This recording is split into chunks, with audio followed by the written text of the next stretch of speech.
The little prince befriends the fox. It was then that the fox appeared. "Good morning," said the fox. "Good morning," the little prince responded politely, although when he turned around, he saw nothing. "I am right here," the voice said, "under the apple tree." "Who are you?" asked the little prince, and added, "You are very pretty to look at." "I am a fox," said the fox. "Come and play with me," proposed the little prince. "I am so unhappy." "I cannot play with you," the fox said. "I am not tamed." "Ah, please excuse me," said the little prince. But after some thought, he added, "What does that mean, tame?" "You do not live here," said the fox. "What is it that you're looking for?" "I am looking for man," said the little prince. "What does that mean, tame?" "Man," said the fox. "Men, they have guns and they hunt. It's very disturbing. They also raise chickens. These are their only interests. Are you looking for chickens?" "No," said the little prince. "I am looking for friends." "What does that mean, tame?" "It is an act too often neglected," said the fox. "It means to establish ties." "To establish ties?" "Just that," said the fox. "To me, you are still nothing more than a little boy who is just like 1,000, 100 other little boys. And I have no need of you, and you, on your part, have no need of me. To you, I am nothing more than a fox like 100,000 other foxes. But if you tame me, then we shall need each other. To me, you will be unique in all the world. To you, I shall be unique in all the world." "I am beginning to understand," said the little prince. "There is a flower. I think that she has tamed me." "It is possible," said the fox. "On the earth one sees all sorts of things." "Oh, but this is not on the earth," said the little prince. The fox seemed perplexed and very curious. "On another planet?" "Yes." "Are there hunters on this planet?" "No." "Ah, that is interesting. Are there chickens?" "No." "Nothing is perfect," sighed the fox. But he came back to his idea.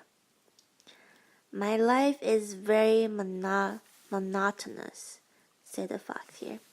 "I hunt chickens, men hunt me. All the chickens are just alike, and all the men are just alike, and in consequence, I'm a little bored, but if you tame me, it will be as if the sun came to shine on my life. I shall know the sound of a step that will be different from all the others.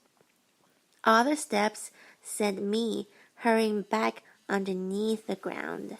Yours will call me, like music, out of my burrow. And then look, you see the grain fields down yonder? I do not eat bread. Wheat is of no use to me. The wheat fields have nothing to say to me, and that is sad. But if you have hair that is the color of gold, think how wonderful that will be when you have tamed me. The grain, which is just golden, will bring me back the thoughts of you, and I shall love to listen to the wind in the wheat." The fox gazed at the little prince for a long time. "Please, tame me," he said. I want to, very much, the little prince replied, but I have not much time. I have friends to discover, and a great many things to understand. One only understands the things that one tames, said the fox. Men have no more time to understand anything. They buy things all already made at a shop, but there is no shop anywhere where one can buy friendship. And so men have no friends anymore. If you want a friend, tame me. What must I do to tame you? Asked the little prince. You must be very patient, replied the fox. First, you will sit down at a little distance from me, like that, in the grass. I shall look at you out of the corner of my eye, and you will say nothing. Words are the source of misunderstandings, but you will sit a little closer to me every day. The next day, the little prince came back. It would have been better to come back at the same hour, said the fox. If, for example, you come at 4 o'clock in the afternoon, then at 3 o'clock I shall begin to be happy. I shall feel happier and happier as the hour advances. At 4 o'clock I shall already be worrying and jumping about. I shall show you how happy I am. But if you come at just any time, I shall never know at what hour my heart is to be ready to greet you.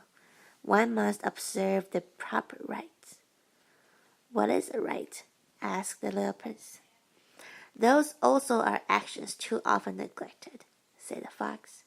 They are what make one day different from other days, 1 hour from other hours.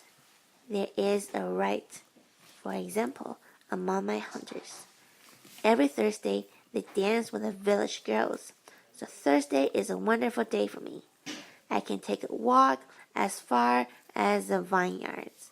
But if the hunters dance at just any time, every day would be like every other day, and I should never have any vacation at all. So the little prince tamed the fox. And when the hour of his departure drew near, "Ah," said the fox, "I shall cry." "It is your own fault," said the little prince. "I never wished you any sort of harm, but you wanted me to tame you."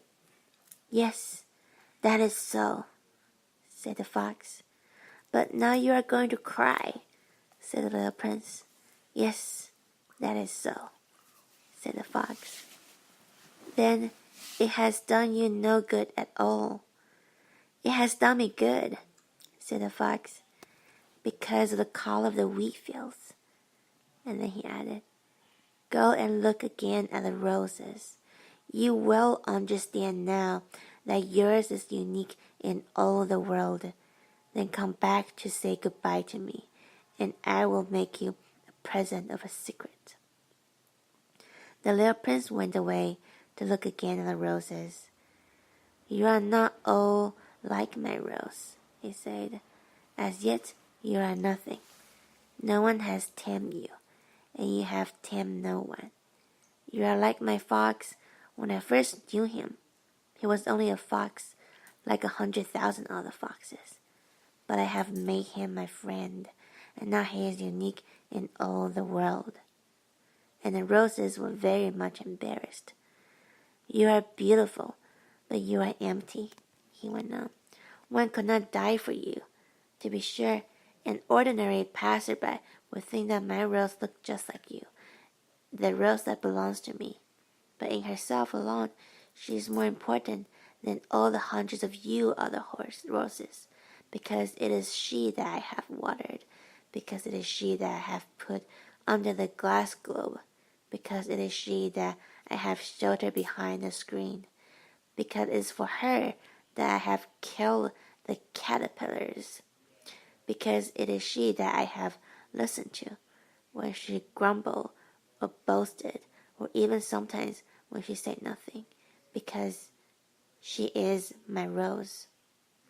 Then He went back to meet the fox. Goodbye. Goodbye, said the fox. And now here is my secret, a very simple secret. It is only with the heart that one can see rightly. What is essential is invisible to the eye. What is essential is invisible to the eye, the little prince repeated, so that he would be sure to remember. It is the time you have wasted for your rose that makes your rose so important. It is the time I have wasted for my rose, said the little prince, so that he would be sure to remember. Man had forgotten this truth, said the fox, but you must not forget it. You become responsible forever for what you have tamed. You are responsible for your rose. I am responsible for my rose, the little prince repeated, so that he will be sure to remember.